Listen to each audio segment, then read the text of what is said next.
Hi, I'm Whitney Allumbaugh with the Brandy Smith team at RE/MAX Big Country. I'm here today to visit with Chris Love with Love and Love Mortgage. Hey Chris, how are you? I'm good. How are you? I'm great. Thank you so much for being one of our guests today on our podcast. We know that you have so much insight to share and we can't wait to hear what it is. Well, hopefully it helps. We'll see. It will. All right. You say you have 3 rules for every borrower. What are they and why are they important to you? So a lot of our first-time homebuyers in particular, they come in and you can literally see them shake. So I try to calm their nerves. I say the first rule, don't be nervous, which we laugh at because obviously they're not going to just stop. Yep. But I tell them we'll overcome that nervousness with the third rule. Second rule is there's no such thing as a stupid question. If I came into your work and you told me to do your most basic job, I'd probably have to ask you, how do you do that? So we don't expect you to know everything about the mortgage process. We're here to help you. And the third rule is there's no limit to questions. Ask as many questions as you would like to make you feel comfortable. I tell them, if you're losing sleep at night because you haven't asked me a question, I'm going to put that back on you. Yeah. Because if you can call me or email me and we answer a question and put your mind at ease, great, that's what we want to do.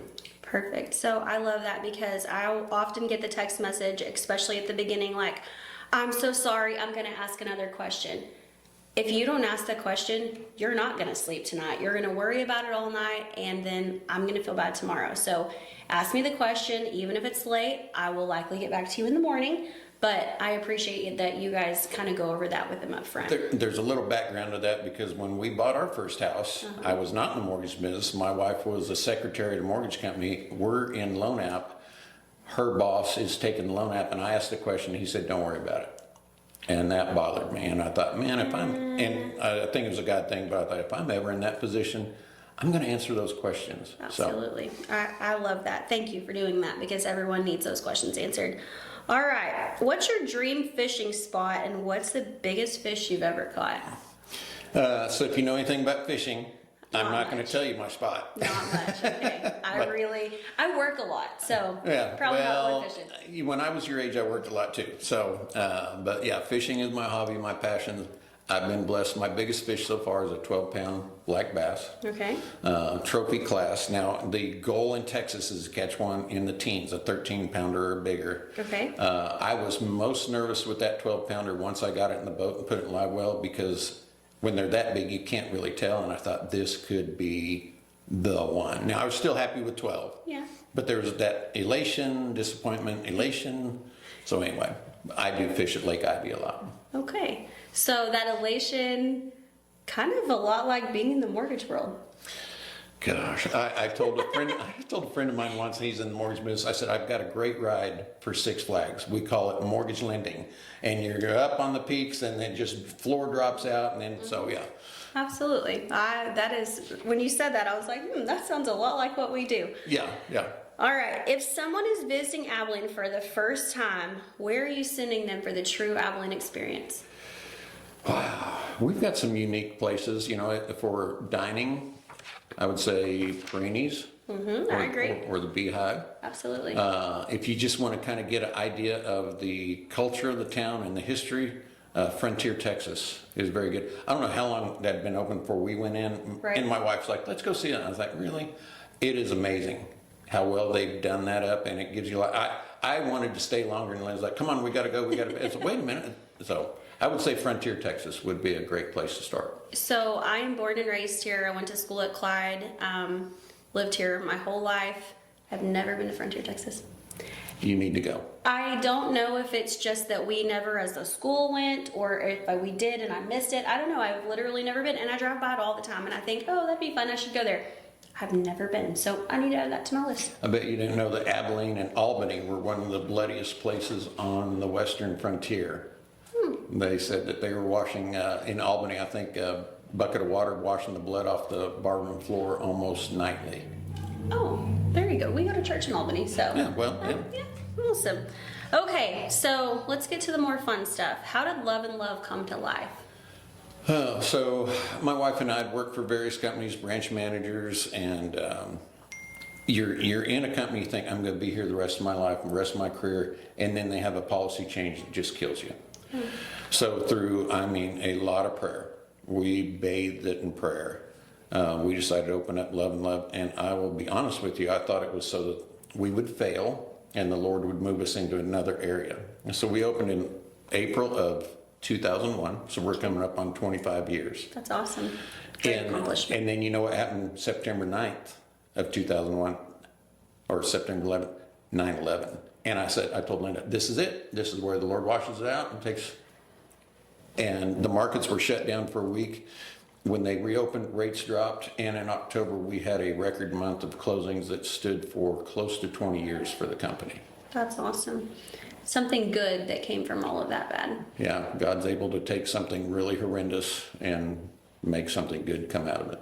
Absolutely. And I truly think that if you put God in everything, then he will find a way to make something great come out of it. I agree. What's it like working with Miss Linda as your business partner? You know, people say all the time, I could never work with my spouse.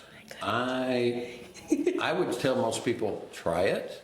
You'd be surprised. So when she was in the mortgage business, I was in construction, she'd come home, tell me her problems, and I was like, well, just tell them this. It's no big deal. And she's like, I can't do that. And I'm sure you can, because I didn't understand. She didn't understand my work either. But now, as we work together, if she's had a tough day, I know, and I know why, and I can sympathize. Right. The other thing is a different set of eyes on a problem. I approach it this way, and then, hey, what do you think? Oh, I didn't think of that. So we work well together like that. But we've been married 43 years. We've worked together for over 30.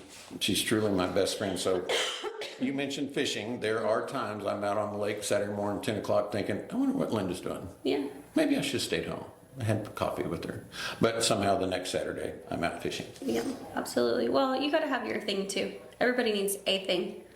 You know, when the kids were at the house, she's like, you do this, do this. And she said, there will come a time later that you can do what you want. Right. Well, now's that time. Yeah. And when we've been around each other all week, 24/7, just, hey, I'm going to go fishing Saturday. She's like, fine. Mm-hmm. You know, so it works. I love it. Right. What does Linda like to do while you're fishing? Stay home. She likes her quiet time. I am with her. I love my quiet time. So we're blessed where we live. We have a wonderful back porch. She'll be out there when the weather's right. Coffee, our little puppy dog, a book. And then usually 10:30 or so, our daughter's calling, wanting to run an errand or something, so she'll do that. So she likes alone time, but anytime the daughter calls with granddaughters, she's up for that. I get that. Well, I also like my quiet time. So, you said a lot of people couldn't work with their spouse. I am one of those people. Love my husband. We've been married 5 years. We've been together almost 9 in February, but we own a goat roping company. And so everybody's like, y'all don't do goat ropings anymore. Y'all don't do them that often. And I'm like, number one, they're a lot of work, but they tend to make us tiff a little more than usual. And so if he stays in his construction lane of life, he builds metal fences, buildings, things like that, ranch fencing. And so he can pretty much do anything. Ranch work, we have cattle, sheep, horses, and goats. So if he kind of stays over there in that, and I kind of teeter over into the goat and sheep world that we have, but he stays in his lane and I stay in mine, and we do better like that. So You know, we're blessed because we both have experience and knowledge, so neither one of us are truly the boss. right. It's like you have your files, I have my files, we'll work on them together. I'll help when she's frustrated, like, I'm done. I was Yeah. like, let me take your file and just finish it out for you. Let's take a You know, look. because sometimes it's just frustration levels. Yeah, I kind of tease her though, that when we set up the company, she's the president in case we ever needed a business loan. She's a minority business owner. Right. Okay, so we made the joke that she's the boss at work, I'm the boss at the house. Yeah. Well, we're never at the house. So she's just always the boss. Yeah, I just have to accept my role. I like that. All right. So I noticed that one of y'all's goals is to treat clients like friends instead of file numbers. What does that look like? So whenever they apply to one of the big companies, you know, it's a file number, that's all it is. Right. With us, we want to offer that personal touch. So you always have to figure out where's your strengths. Well, we're not a Wells Fargo, Right. but they're not us either. And so people can come in face to face, talk with us. We go to closings. We tell them at closing, if you have any questions 2 weeks from now, 2 months from now, 2 years from now, Right. let us know. Yes. And we probably get more referrals from past customers, their friends, their family are buying than actually we get from real estate agents. Right. Which we love those referrals because that means, hey, you did a good job. We send out Christmas cards to all of our customers every year. You know, for a long time we were hand signing them, but after you get over 1,000, it's like, can't do that okay, anymore. I can't. But yeah, what we want, and I tell people all the time, whether they're building or selecting a real estate agent or a lender, it's a short-term relationship that you want a friendly divorce at the end. You know, where if I see you in a restaurant, I want you to say, hey, Chris, how's it going on? Hey, how's the house and all this? Not, oh, you know, I don't want to look at them. Well, I will say from us on our real estate side of things to you guys, we always appreciate that you do give that personal touch. We do appreciate that they can come sit down in your office. Not that there's anything against not local lenders, but we do appreciate our local lenders. We do feel like as agents, I know I do, that if I have a problem that I can call you and say, hey, we've got this problem, what can we do to figure it out? And I appreciate that you guys always do your best to figure it out and figure out how we can make it work for our client and get them that great relationship at the end where they do say hello to us at the restaurant instead of shielding their eyes and looking down like, oh, I didn't see them. So we appreciate that. All right, let's talk about lending on the rest of the story. Okay. When will rates get back down to the 3 to 4% range? Oh my gosh, I hear this all the time. And so my short answer is never. But I'll preface that with, I would have never thought they would have got down to 3, but we had a couple things that happened. We had the financial collapse in 2008 to about 2012. So the government, because it was all housing, the government was buying mortgage-backed securities and it artificially suppressed the rate down into the 3s. Okay. And then rates started getting back up. And in 2019, we were around 5.5, 5.75, and then COVID hit. Right. So the pandemic, again, mortgage-backed securities, they're throwing billions, like $80 billion a month toward purchasing mortgage-backed securities, and that's what got that rate down. Unless we have another major emergency, don't expect that to happen. I know that President Trump mentioned to Fannie and Freddie, hey, I want you to buy $200 billion of mortgage-backed securities and bonds. We'll see if that happens. At that level, that's more of a soundbite. It may affect rates a little bit, but long-term, it's not going to have that much impact unless it's a consistent, you're purchasing. So honestly, we're probably in a rate environment where we should be. So the next question is, when's it going to go lower, right? The next question is, when is it going to go lower? Yeah, I knew that was coming. I know. It's really not likely to get much better. Everyone that's holding, spot. Yeah, everyone's holding out for a better rate right now. It's like you're missing the boat because house prices are going up. I've had people come in my office and they're just almost in tears. I wish I would have bought 3 years ago. Right. Well, now they're in to buy. Rates are a little bit lower, but the house that they're looking at 3 years ago has appreciated enough. Now they can't afford it at the lower rate. So right. I found in real estate, waiting is never a good strategy. I agree with that. All right, so this is something that so many people talk about, and I think there's a large misconception about it. How are Fed rates, they always say, oh, well, the Fed did this, so this is going to happen. So how are Fed rates different from mortgage rates? I've come this close to just making a recording when people call in with that. Well, I heard rates dropped. Well, hang on, let me listen to this. Yeah, press 1 for that. Yeah, press 1 for my Fed rate. So the Fed rate is, the Fed's mandate is to keep inflation low and keep employment high or steady. And that is a razor's edge to keep those two things going. So when the Fed drops the rate, which this current Fed chairman has done several times, the market already knows that's coming. It's kind of already pricing our rates. But it's always what he says afterward that makes a difference. So if he drops it a half a point and says, but we're still concerned and we may not do it again, that happened September of 2024. And when he dropped it a half, our rates went up a quarter because inflationary pressures hurt the mortgage rate. So the Fed rate involves things like car loans, signature loan, credit card rates, bank saving interest rates. Mortgage rates are mortgage-backed securities, so they are looking at what the Fed's doing because of that inflation situation, but that's not the only thing that affects the mortgage rate. So interesting, probably back before you were born. Gosh, I'm getting old. The spotted owl made interest rates go up by 1% in a day because environmentalists shut down the lumber industry in the Okay. Northwest. Lumber futures shot through the roof, and we went from 6.5 to 7.5% in a day. Oh man, I was going to jump out my window at my office, but I'm ground floor, so I was like, It's not gonna do anything. Not gonna happen. Not helping.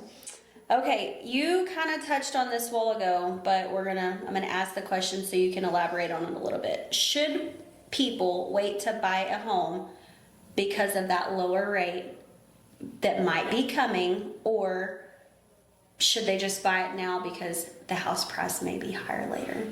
So I looked on a national average of what home prices have done in the last 5 years, and they've appreciated so much that your interest rate would had to have dropped 2.5% from 5 years ago to have the same purchasing power. Okay. So that house price has a lot more effect on your monthly payment than the rate. Right. Get that house, and then if rates come down, let's refinance it. But you still have the house, and it's been appreciating, so you're gaining in value there. Absolutely. You're not paying rent. That's money that's just gone. Gone. I want to say I looked at one figure, and the average net worth of a homeowner was 30 times greater that of someone that's just renting. With all of that being said, some people worry about how quickly they can refinance. Can you elaborate on that a little bit? It's usually within 6 months. Okay. Are rates going to come down in 6 months quick enough to make it worth refinancing? Probably not. The other misconception of refinancing, because we get calls all the time, is let's say they're at a 7.5% rate and we're down to 6, and oh, hey, I'm going to refinance because I'm going to drop 1.5%. I will always ask them, okay, what are your long-term plans for the house? Well, we're going to move and we're transferring out in a year. It's like, don't refinance. You will not recover the money. Right. So any lender that just says, well, if it does this, you need to refinance, and they don't ask you any other questions, I would probably call a different lender. Okay. So many people that we talk to, especially the first time, they're like, oh, I don't want to get qualified before I see this house. And I ask them why.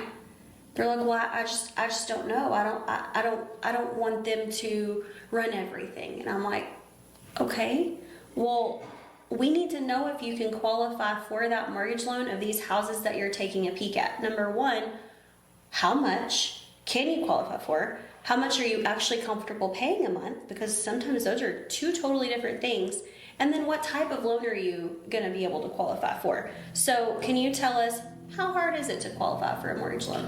It's just a process. It's numbers. So for some people, it's extremely easy. They've got good job stability, or they've been self-employed quite a while, and their tax returns are all good. They've got good credit. It's super simple. It's a lot of documentation. We're taking care of that. Right. If you've got someone that's had credit issues and they're in a 520 credit score range, and there's 10 pages of collections, it's next to impossible. Right. So it depends on the individual. Yep. But the people that don't want to come in because they're afraid, let's go back to rule number one. Don't be nervous. Don't The be only way nervous. not to be nervous is with knowledge.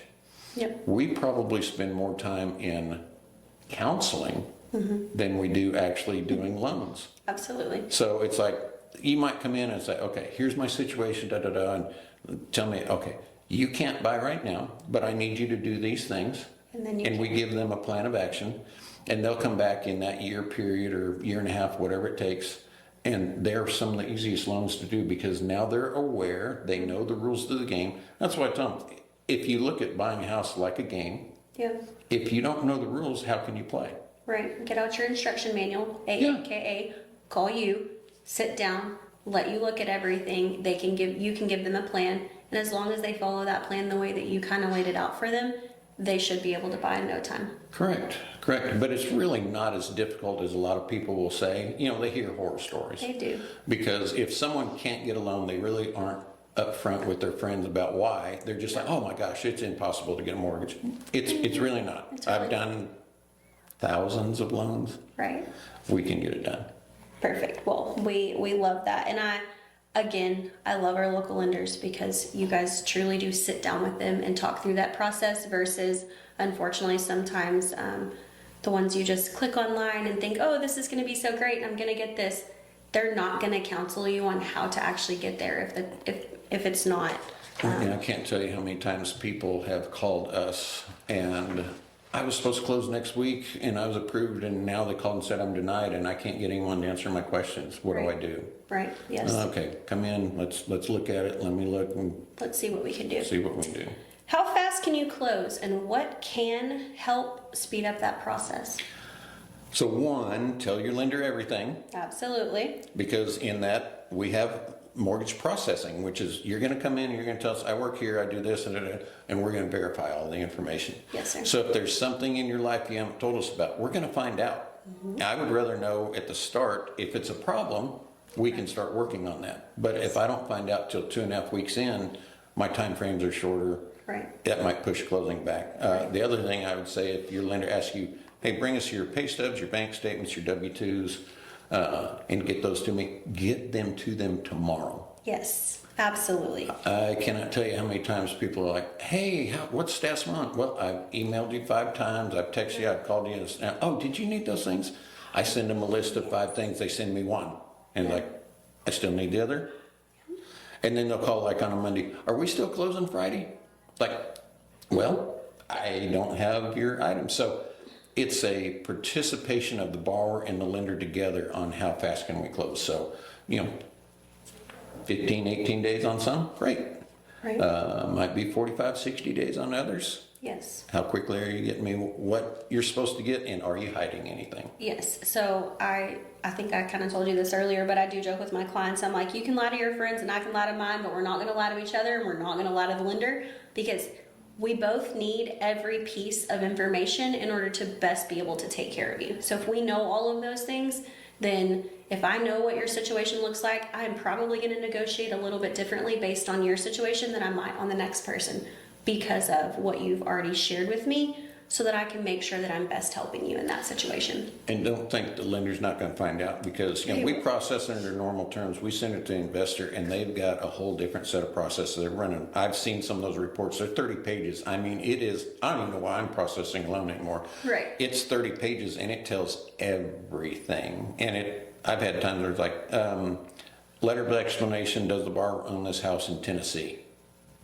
Is that, I forgot about that. you're like, yeah, if you told me that, because you told me you didn't. Already. Yeah. Absolutely. Is there any help for first-time home buyers? There is, and there's a lot of different first-time home buyer programs out there, but can I tell you the dirty secret of lenders? Let's hear it. There's no free money. Never.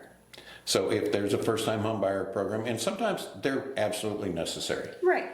but if you can get, because it's always about funds, if you can get a gift from family, you're much better off doing that than going through a first-time home buyer program, because those rates are going to be higher. Yes, sir. There's a T-Shack program out there, and it's like, okay, we can give you up to 5% toward closing costs and down payment, but the program itself takes about 2.5% of that money out. Right. So they don't end up with that full amount. And then if they sell the house within 3 years, they have to pay it all back. Yes, sir. So I had a situation last summer. The seller had bought through a first-time home buyer program. They were selling 4 months shy of 3 years. So, I don't know any of that. We've got everything good. Right. We're getting the closing disclosure, and I get a call from the title company. Well, we got a problem. I was like, I'm strictly buyer focused. Why? Because this is right in line with what I told them. Yeah, the seller has to come up with $10,000 to close, because they have to repay their first-time homebuyer program. So they're there and they have a good purpose. Right. But that's where we need to discuss, not just, hey, we got a first-time homebuyer program, come in. I'm going to tell you about it. Right. You're going to give them. Here's the pluses, here's the minuses. What are your long-term plans? I'm probably going to be in 2 years. Oh, okay. Do you have any family members that could help? Maybe. So they have their niche. Right. But I wouldn't recommend it for everybody. Well, that's good that you kind of explain it that way, because not everyone does explain it that way. No, I know. And especially with us being in a military town, sometimes they need those extra funds, they get them, and then like you said, they move before that 3 years is up, and then they're faced with paying that back. So I really am appreciative that you explained that. All right. When did you personally buy your first home? Wow. That was, it's before I even had a mustache. Oh, okay. I signed my first contract to build a house when I was 22. 22. And we built Mesquite Forest in 1985. So you can back that up and see what year I was born. How long did you live in that house? Lived in that 9 years. Then we built a house in Willow Bend. Okay. And we owned that house for 23 years. We had a customer come in and we ended up buying it in another location. But I will tell you the best thing financially I've done in my life, which I've done some good things. I've made a lot of mistakes. Right. But hands down, the best thing I did was buying that house at 22. That just set me up for advancing. Buying it, selling it, making some money, next one, Right. making some money, next one. Yeah. I'll agree with that. So I actually bought my first house when I was 20. Belinda you beat Insnick. me. She was with Remax back then. She said, "Baby girl, give me your hand. I'm gonna hold it, and we're gonna get this done." So I bought a sweet little house on Elm Street in Clyde. $45,000 is what I paid for it at that point in time. Of course, that's not what it actually cost me, but Well, yeah, that's what I signed on the dotted line for. I lived there for, let's see, 7 years. I did projects here and there to remodel it. My dad and I did a lot of the remodel ourselves, and so that was a really good project for him and I to do together. Him and my brother always had horses, like that was their thing, but ours was house remodel, and so we did that together. And then whenever my husband and I started dating, we decided to keep it as a rent house, and so I kept it total of 10 years, and then a couple years ago we sold it, and I probably could have made a little more off of it, but one of my investors was actually looking for a property and he needed one by the end of the year. And I was like, I was kind of teetering with keeping it or not keeping it. And he said, "Hey, I'll give you this." And I was like, "I'll take it." But it needed a brand new air conditioner and I just didn't have those funds out of pocket. So I took a little loss on it just so that he could put the air conditioner in it and I didn't have to. But that $30,000 that I made bought us another rent house, and then it put the down payment on the house that we just built 2 years ago. And so it absolutely is such a great thing when young folks buy houses if they can and not waste their money on rent. So what I hear from customers, oh, housing's so expensive. I'm waiting for prices to come down. Well, one, they're not going to come down. Right. It always goes up. So in 92, we built the house in Willow Bend, almost 1,800 square feet, $49 a foot. And that, your new construction, so you're top of the market on value, and everyone's like, "Oh, you shouldn't do that." So 78,000, what we paid for it. We got a deal from the builder because I knew him. Right. Sold it in October 22 for 279. Yep. Or I could have been renting. You could have, and you could have wasted a lot of Could have money. wasted a lot of money. So you can't time the market. You just have to get in And do it. and start working, and then that appreciation starts happening and you're paying down on the note, and pretty soon, hey, I got a net worth of, that's pretty nice. Yeah, and sometimes if you time it right and you can do it, you can keep that and you can have an income coming in, and then you can still do the. Well, and we did rent that house in Willow Bend for 7 years, and I found out I just don't have the landlord mentality. It might be different if I hadn't built it and raised my family in it. Right, but you were seeing what was kind of going on there. Yeah, and I'm like, hey, take care of it. And I was, they're not watering the yard. I'm thinking at some point I'll probably have foundation problems. So the time was right for us to sell. Just sell it. Again, a lot of prayer. Lord, what do you want us to do? Yeah, he Linda, told I you. think we need to sell it. Yep, I agree. Okay. Will AI replace mortgage lenders? No. Thank goodness. No.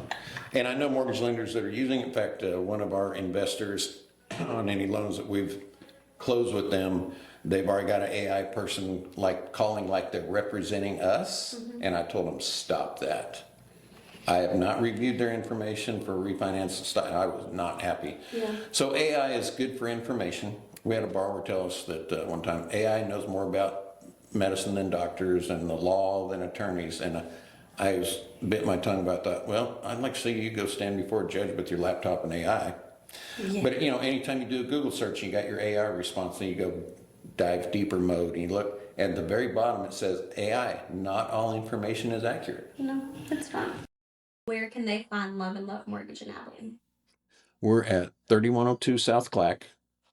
We're right on the corner of Catclaw and Clack. If you know where Discount Tire is on the loop, we're right across the street, little tan stucco office building. We've been in there with various companies, and we started our own. Bobby Wolf's been great. He rented it to us. So I've been at that location for 34 years.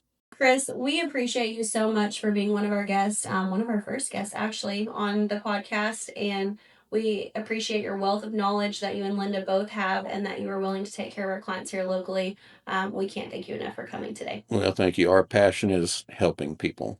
Absolutely. So she tells me I have a stern look. I'm just concentrating, but we do care. Well, we appreciate that. We can't wait to work with you this year. Okay, sounds good. Thanks so much, Chris. All right, thank you.